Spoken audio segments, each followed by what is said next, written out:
जय हिंद दोस्तों, रक्षित नाना के चैनल में आपका स्वागत है। दोस्तों कैसे हैं आप? उम्मीद करता हूं कि आप अच्छे होंगे। दोस्तों आज के इस वीडियो में मैं बात करूंगा 11 मई 2026 को होने वाली एक अहम मीटिंग के बारे में। और ये बैठक होनी है भारत सरकार की शिव गोपाल मिश्रा जी के साथ या फिर इनके स्टाफ साइड के मेंबर के साथ, जिस पर भारत सरकार ने एक लेटर भी जारी करा है। जैसे कि दोस्तों आप पीछे थंबनेल में देख रहे हैं, मैंने लिखा हुआ है जारी हुआ भारत सरकार का नया लेटर, पेंशनर्स कर्मचारियों की बड़ी मांगों से संबंधित। जी हां दोस्तों, सरकार की तरफ से एक एजेंडा लेटर जारी करा गया है आपकी मांगों से संबंधित। अब दोस्तों आपकी कौन कौन सी मांगे हैं, जैसे कि 65 वर्ष पे 5% पेंशन बढ़ोतरी, एफएम में 3,000 रुपए बढ़ाना, बेसिक पेंशन का 100% full family pension, promotion, MSCP या फिर दोस्तों और भी बहुत से मुद्दे। यानी एक एजेंडा लेटर जारी करा है और ये एजेंडा डिस्कस किया जाएगा मीटिंग में। अब दोस्तों इस पर सबसे पहले भारत सरकार की तरफ से एक लेटर जारी करा गया था 21 अप्रैल 2026 को। एक मीटिंग नोटिस जारी करा गया था शिव गोपाल मिश्रा जी को और इनके स्टाफ साइड के मेंबर को, जिसमें सरकार ने बताया, डीओपीटी ने बताया कि हम आपके साथ मीटिंग करेंगे 11 मई 2026 को, वो भी 3 बजे नई दिल्ली में। अब दोस्तों इसी लेटर के संदर्भ में, इसी लेटर के रेफरेंस में एक और लेटर जारी करा गया 30 अप्रैल 2026 को, और यह लेटर दिया गया शिव गोपाल मिश्रा जी को और इनके स्टाफ साइड के मेंबर को। और दोस्तों इस लेटर के साथ भारत सरकार ने कुछ एजेंडा पॉइंट्स इंक्लूड करे हैं। जी हां दोस्तों, कुछ एजेंडा पॉइंट्स इंक्लूड करे हैं जो मीटिंग में डिस्कस किए जाएंगे। बहुत से एजेंडा आइटम्स हैं जो इस मीटिंग में डिस्कस किए जाने हैं। पेंशनर्स और कर्मचारियों से संबंधित जो मुद्दे हैं वो मुद्दे उठाए जाएंगे इस मीटिंग में। तो सरकार ने लेटर जारी करके बताया है शिव गोपाल मिश्रा जी को कि ये पॉइंट्स हैं, ये एजेंडा आइटम्स हैं जो डिस्कस होने हैं मीटिंग में। तो दोस्तों मैं आपको बताऊंगा कि कौन कौन से पॉइंट डिस्कस किए जाएंगे इस मीटिंग में 11 मई 2026 को। सारी जानकारी मैं आपको देने वाला हूं एजेंडा आइटम्स के बारे में या फिर मुद्दों के बारे में। सारी जानकारियां देने से पहले एक छोटी सी अपील मैं आपसे करूंगा, और अपील है चैनल सब्सक्राइब की। देखने में आया काफी पेंशनर्स हैं, फैमिली पेंशनर्स हैं जो वीडियो तो देख रहे हैं लेकिन अभी तक उन्होंने चैनल को सब्सक्राइब नहीं किया। ऐसे कितने पेंशनर्स हैं? 37%। और कितनों ने किया है? 62%। तो मैं आपसे अपील कर रहा हूं, जितने पेंशनर्स ने अभी तक चैनल को सब्सक्राइब नहीं किया तो वो पेंशनर फटाफट सबसे पहले चैनल को सब्सक्राइब कर लीजिए, ताकि आपको सही जानकारियां, ऑथेंटिक जानकारियां, नई जानकारियां आपको तुरंत मिल सके। साथ ही साथ इस परसेंटेज को 62% से बढ़ाकर 100% कर दीजिए चैनल को सब्सक्राइब करके, ताकि दोस्तों आपको प्रॉपर इंफॉर्मेशन तुरंत मिल सके। चैनल सब्सक्राइब करने के आपको एक भी पैसे नहीं देने, सब कुछ आपके लिए फ्री में। तो चैनल को तो सब्सक्राइब कर लीजिए, वीडियो को शेयर कर दीजिएगा, लाइक कर दीजिएगा और हाइप भी कर दीजिएगा। अब दोस्तों मैं आपको समझाऊंगा अब कौन कौन से मुद्दे डिस्कस किए जाएंगे इस मीटिंग में, ये मैं आपको समझा रहा हूं। अब दोस्तों यहां पे देखिए, सबसे पहला मुद्दा है पेंशन भोगियों के लिए अतिरिक्त पेंशन, यानी कि एडिशनल पेंशन और चिकित्सा सुविधाएं, मेडिकल्स की सुविधाएं। अतिरिक्त पेंशन, अभी 80 वर्ष की आयु के बाद अतिरिक्त पेंशन मिलती है। जैसा आपको पता है, जब आपकी 80 एज खत्म होती है, 80 वर्ष खत्म होती है, तो आपको 20% एडिशनल पेंशन दी जाती है। लेकिन स्टैंडिंग समिति ने सिफारिश की है कि इसे 65 वर्ष पे 5%, 70 वर्ष पे 10% और 75 वर्ष पे 15% की आयु से ही शुरू किया जाए। जी हाँ दोस्तों, स्टैंडिंग कमेटी की भी सिफारिश थी कि एडिशनल पेंशन का लाभ 80 वर्ष पे ना देकर 65 वर्ष से ही शुरू करा जाए। जैसे कि 65 वर्ष पे 5%, 70 पे 10 और 75 वर्ष पे 15%। तो दोस्तों ये मुद्दा भी इस एजेंडा आइटम में शामिल है जो डिस्कस किया जाएगा 11 मई 2026 को। तो दोस्तों पहला पॉइंट ये।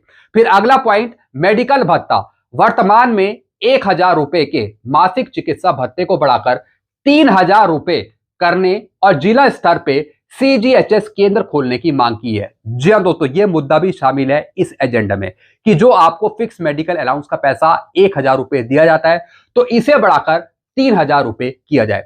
साथ ही साथ कुछ जगहों पर सीजीएचएस केंद्र भी खोले जाए। तो दोस्तों यह मुद्दा भी इसमें ऐड है। फिर दोस्तों अगला मुद्दा है पारिवारिक पेंशन से जुड़ा हुआ। दिव्यांग बच्चे, जो डिसेबल बच्चे हैं, शारीरिक रूप से अक्षम बच्चों को पारिवारिक पेंशन के लिए मेडिकल बोर्ड से प्रमाण पत्र लेने में होने वाली कठिनाइयों को दूर करने की मांग की है। जी हां दोस्तों, जो डिसेबल बच्चे हैं उनको फैमिली पेंशन दी जा सके। जो फैमिली पेंशन लेने में उनको दिक्कत आती है, जैसे कि मेडिकल बोर्ड से उनको प्रमाण पत्र नहीं मिल पाता, तो दोस्तों वो प्रमाण पत्र इशू करके फैमिली पेंशन दी जाए दिव्यांग बच्चों को, डिसेबल बच्चों को।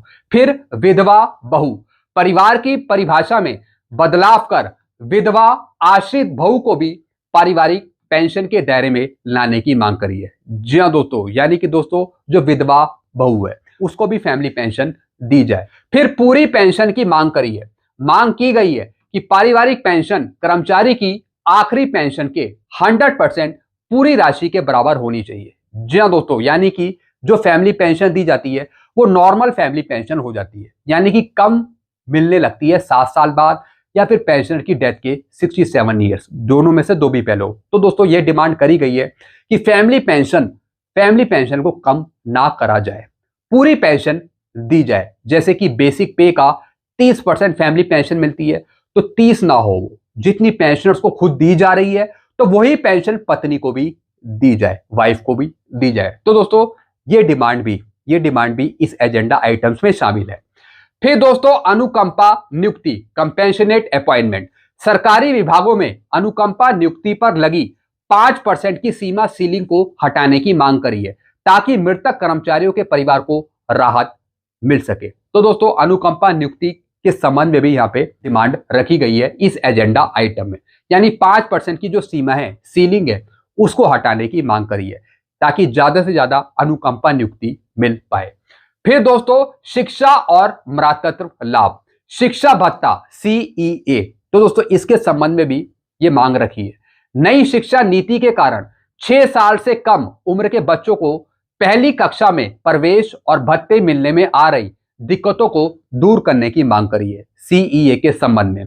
फिर मैटरनिटी लीव, जिन महिला कर्मचारियों के 2 से अधिक बच्चे हैं तो उन्हें भी मातृत्व लाभ अधिनियम के तहत छुट्टियां देने का अनुरोध किया गया है। जी हाँ दोस्तों, तो दोस्तों ये पॉइंट भी इस एजेंडा में शामिल है जो डिस्कस किए जाएंगे 11 मई 2026 को मीटिंग में। फिर अन्य प्रशासनिक मुद्दे, NPS से पुरानी पेंशन OPS 22 दिसंबर 2003 से पहले विज्ञापित पदों पर भर्ती हुए कर्मचारियों को पुरानी पेंशन योजना में शामिल करने के आदेश को सही से लागू करने की मांग करी है। जी हाँ दोस्तों, फिर NPS और OPS का मुद्दा उठाया। फिर दोस्तों गलत भुगतान की वसूली, कर्मचारियों को गलती से हुए अधिक भुगतान की वसूली के नियमों को सरल बनाने और रिकवरी रोकने की बात करी है। जी हाँ दोस्तों, अनचाही अनवांटेड रिकवरी करी जाती है पेंशनर्स और फैमिली पेंशन में से, तो दोस्तों रिकवरी ना करी जाए, इससे संबंधित भी दोस्तों ये मुद्दा उठाया है इस एजेंडा आइटम में। तो ये मुद्दा भी डिस्कस होगा अगली मीटिंग में।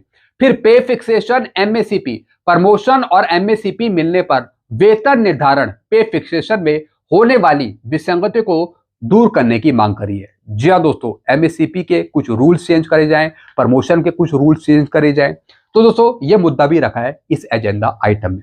तो दोस्तों ये सभी मुद्दे हैं जो इस मीटिंग में डिस्कस होंगे, जो 11 मई 2026 को होगी भारत सरकार की या फिर शिव गोपाल मिश्रा जी के साथ, उनके टीम्स के मेंबर के साथ। सबसे अहम मुद्दा है कि एडिशनल पेंशन का लाभ 65 वर्ष से ही शुरू किया जाए। जी हाँ दोस्तों, ये सबसे अहम मुद्दा है और FMA बढ़ाने का मुद्दा है कि 1000 रुपए से अभी कुछ भी नहीं होता। आजकल की महंगाई को देखते हुए, आजकल के टाइम को देखते हुए जो फिक्स मेडिकल अलाउंस का पैसा है उसे 1000 रुपए से बढ़ाकर 3000 रुपए किया जाए। तो दोस्तों ये सभी मुद्दे हैं जो इस मीटिंग में उठाए जाएंगे, जो डिस्कस करे जाएंगे। अब दोस्तों किन मुद्दों पर सहमति बनती है सरकार के द्वारा, वो आगे ही हमें पता लगेगा जब ये मीटिंग खत्म हो जाएगी। तो मैंने आपको बता दिया कि ये एजेंडा आइटम्स में इन मुद्दों को रखा गया है। और भी बहुत से मुद्दे हैं, छोटे मोटे बहुत से मुद्दे हैं, लेकिन मैंने मेन मुद्दे लिए हैं। काफी बड़ा ये लेटर था तो उसमें से मैंने कुछ आपके लिए इंपॉर्टेंट पॉइंट निकाल लिए, जो इस मीटिंग में डिस्कस किए जाएंगे।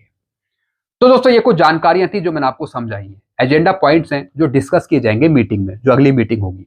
इससे संबंधित आपको और कुछ पूछना हो तो आप नीचे कमेंट कर सकते हैं, ऐसी जानकारी आपको बराबर मिलती रहेगी। तो सारी जानकारियां पाने के लिए आप चैनल से जुड़ सकते हैं, चैनल को सब्सक्राइब कर सकते हैं। चैनल का नाम है Rakshit Khanna. Thank you so much.